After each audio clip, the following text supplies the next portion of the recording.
জামায়াত ইসলাম প্রতিনিয়ত প্রত্যেকটা সময় তারা বলে যায় বা বলে ওঠে তারা হচ্ছে একটা ইসলামিক দল।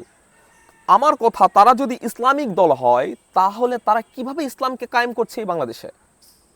তারা হোটেল রুমে কিশোরী নিয়ে ধরা পড়ছে, এভাবে কি তারা ইসলাম কায়েম করছে? জামায়াত নেতার হোটেল কাণ্ড নিয়ে আজকে বিশেষ টক শো আয়োজনে আপনাদের সবাইকে স্বাগতম। আমি আরিফ, এই অনুষ্ঠানের সঞ্চালক। আজ আমাদের সঙ্গে অতিথি হিসেবে উপস্থিত আছেন মেহেদী হাসান আকাশ, সাংগঠনিক সম্পাদক নওগাঁ জেলা সাইবার দল, এবং হাফিজুর রহমান রাফি, যুগ্ম সাধারণ সম্পাদক নওগাঁ সরকারি কলেজ শাখা ছাত্র দল। আপনাদের দুইজনকে আন্তরিক শুভেচ্ছা ও অসংখ্য ধন্যবাদ আজকের এই আয়োজনে উপস্থিত হয়ে আমাদের সময় দেওয়ার জন্য। চলুন আর দেরি না করে আজকের আলোচনায় প্রবেশ করি।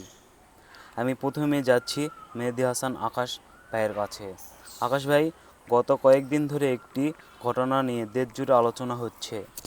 অভিযোগ উঠেছে জামায়াতের একজন নেতা একটি হোটেলে কিশোরী নিয়ে আটক করা হয়েছে। এরপর জামায়াতের অনেক নেতাকর্মী বলছেন ছড়িয়ে পড়া ছবি ও ভিডিও এআই বা ভুয়া। আপনার কাছে জানতে চাই, এই ঘটনায় এআই বলে দাবি করা হচ্ছে, আপনি সেটাকে কতটা বিশ্বাসযোগ্য বলে মনে করছেন? আপনার মতে এই বিষয়ে মানুষেরা কিভাবে সত্য মিথ্যা যাচাই করা উচিত? ধন্যবাদ আপনাকে আমাকে এত সুন্দর একটা প্রশ্ন করার জন্য। আমার মতে এ ধরনের কোনো ঘটনাকে ঘিরে যখন ছবি বা ভিডিও সামাজিক যোগাযোগ মাধ্যমে ছড়িয়ে পড়ে বা ভাইরাল হয়, এ ধরনের ভিডিওকে সরাসরি এআই বা ফেক বলে উড়িয়ে দেওয়া একেবারেই উচিত নয়। আমরা সাধারণ জনগণ এখানে যথাযথ প্রমাণ পেয়েছি এটা সম্পূর্ণ রিয়েল ভিডিও। জামায়াতের নেতা গাজী নজরুল ইসলাম সাহেব যে ধরনের অপকর্মের সাথে জড়িয়েছেন, এটা সম্পূর্ণ নিকৃষ্ট এবং নেক্কারজনক একটা কাজ তিনি করে ফেলেছেন। ওনার এই নেক্কারজনক কাজ গোপন রাখার জন্য তিনি নানানভাবে সামাজিক যোগাযোগ মাধ্যমে বিভিন্ন ধরনের ফতোয়া দিয়ে যাচ্ছেন। কোনো সময় তিনি বলছেন ওনার ড্রাইভার ওনাকে ফাঁসাইছে, ওনার ড্রাইভার ওনাকে ফাঁসিয়ে দিয়েছে এই মেয়ে দিয়ে। আবার কোনো সময় বলছেন যে অনেকেই হয়তো বা কেউ না কেউ ষড়যন্ত্র করেছে।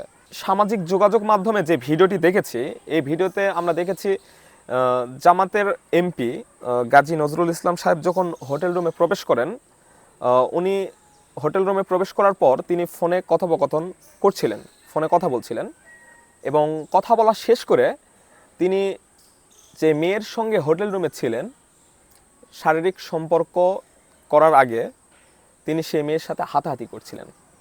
এটা অনেকের কাছে আমার এই কথাটা আপনাদের খারাপ লাগতে পারে, তবে যেটা বাস্তবিক সেটাই। এখন আমার কথা হচ্ছে, এখানে তিনি একজন জনপ্রতিনিধি, সাতক্ষীরা 4 আসনের মাননীয় সংসদ সদস্য, জামায়াত ইসলাম মনোনীত।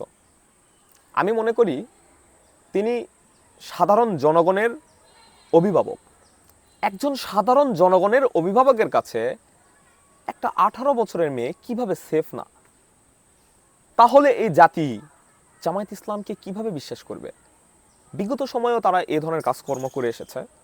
আমরা জানি 1971 সালের দিকে যদি আমরা ফিরে যাই, জামায়াত ইসলাম কিন্তু এই ধরনের অপকর্ম করে এসেছে। তারা সাধারণ জনগণকে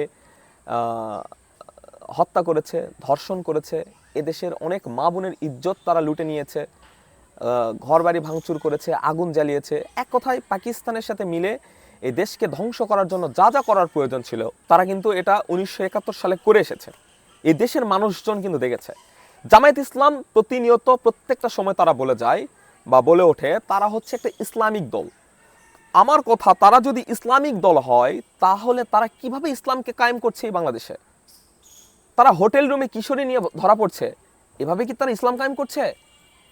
সারা দেশে তাদের নেতাকর্মীরা প্রবাসীর বইয়ের সাথে ধরা পড়ছে, পরকীয়ায় জড়িত হচ্ছে, বলাৎকারের উপর বলাৎকার করে যাচ্ছে, ছোট ছোট শিশুদের, মাদ্রাসার কোমলমতি শিশুদের তারা বলাৎকার করছে। এভাবে কি তারা ইসলাম কায়েম করছে এই দেশে? আপনাদের কাছে আমাদের মা বোন সেফ না? আপনারা জনপ্রতিনিধি হয়ে যদি আপনাদের কাছে আমাদের মা বোন সেফ না থাকে, তাহলে কিভাবে আপনাদের আমরা ভোট দিব?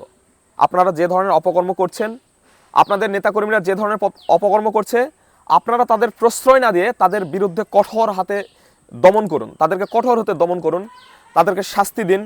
আপনারা এমন শাস্তির ব্যবস্থা রাখুন, যেহেতু আপনারা ইসলামিক দল, আপনারা বলেন আপনারা ইসলামিক দল, আপনারা এমন শাস্তির ব্যবস্থা করুন যাতে আপনাদের নেতাকর্মীরা ভবিষ্যতে এই ধরনের অপকর্মের সাথে কোনোভাবেই জড়িয়ে না যায়।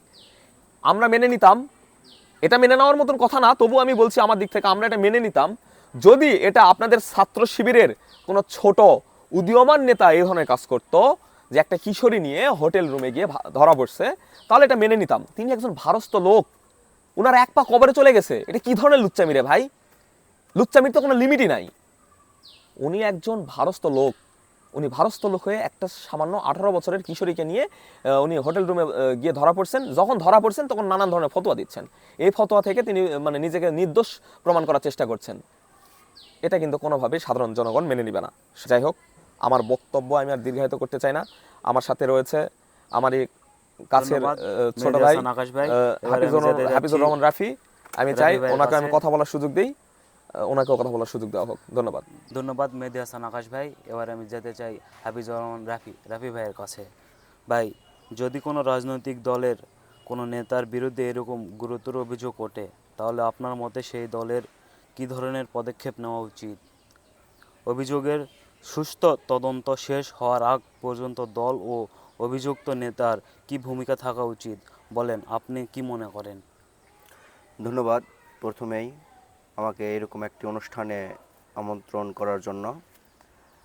আমার সঙ্গে আমার বড় ভাই রয়েছে সাইবার দলের সাংগঠনিক সম্পাদক নওগাঁ জেলা শাখার। আমি প্রথমে বলতে চাই, কোনো দলের, কোনো রাজনৈতিক দলের কোনো নেতাকর্মী যদি এই ধরনের অভিযোগ ওঠে তাদের উপর, প্রথমেই দলের শীর্ষ পর্যায় থেকে এরকম নির্দেশনা আসা উচিত, যেমন সাময়িক সময়ের জন্য দলের দায়িত্ব থেকে অব্যাহত রাখা এবং সুষ্ঠু তদন্ত করা এবং তদন্ত বিভিন্নভাবে সহযোগিতা করা যাবে সাংগঠনিকভাবে। এবং এই অভিযোগটি যদি মানে প্রমাণিত হয়, তাহলে দলের সাংগঠনিক নিয়মনীতি অনুযায়ী তাকে শাস্তির মুখে আইনের মাধ্যমে নিয়ে আসা, আর আইনকে শ্রদ্ধা করে তদন্তটি সুষ্ঠুভাবে পরিচালনা করা। আর অভিযোগ যদি সুষ্ঠুভাবে পরিচালনা না হয়, তাহলে দলের ভাবমূর্তি নষ্ট হবে বলে আমি মনে করি। আর যেমন দেখা যায় যে এখন যে দল সরকারে আছে, বিএনপি সরকার, আমরা বিভিন্ন পর্যায়ে নেতাকর্মীদের দেখে থাকি বিভিন্ন অভিযোগে লিপ্ত হলে নেতাকর্মীরা আমাদের মাননীয় চেয়ারম্যান, বিএনপির চেয়ারম্যান তারেক রহমানের নির্দেশে তাকে দল থেকে বহিষ্কার করা হয় যদি অভিযোগ প্রমাণিত হয়। আর বাংলাদেশ জামাত ইসলামীর ক্ষেত্রে আমরা তৎক্ষণাৎ কোনো ব্যবস্থা দেখতে পাচ্ছি না, যেমন দল থেকে অব্যাহতি বা কোনো কারণ দর্শনে নোটিশ, এরকম কিছু আমরা দেখতে পাইনি, কিন্তু এটা করা তাৎক্ষণিক প্রয়োজন। আর আমাদের এই নেতারা যদি, বড় বড় শীর্ষ নেতারা যদি এইরকম কর্মকাণ্ডে লিপ্ত হয়ে থাকে, তাহলে আমাদের সাধারণ জনগণ কী করবে? আমরা বিভিন্ন জায়গায়, দেশের বিভিন্ন জায়গায় দেখতে পাচ্ছি ধর্ষণ, নারী নির্যাতন, অমুক জায়গায় পরকীয়া, এরকম আমাদের নেতাকর্মীরা যদি এটা করে থাকে, তাহলে সাধারণ মানুষের কাছে কী চাওয়া পাওয়া তা আপনারা বুঝতেই পারছেন। তো আমি বলতে চাই, সুষ্ঠু তদন্ত করে নেতাকর্মীকে অভিযুক্ত হলে শাস্তির মুখে নিয়ে আসা, আর যদি অভিযুক্ত না হয় তাহলে তার সাংগঠনিক কর্মকাণ্ড সম্মানের সহিত ফিরিয়ে দেওয়া। ধন্যবাদ। আপনাদের দুজনকে এই অনুষ্ঠানে আসার জন্য অসংখ্য ধন্যবাদ, এবং পরবর্তী এপিসোড বা এরকম অনুষ্ঠান দেখার জন্য অপেক্ষা করুন। আপনাদের সবাইকে অসংখ্য ধন্যবাদ।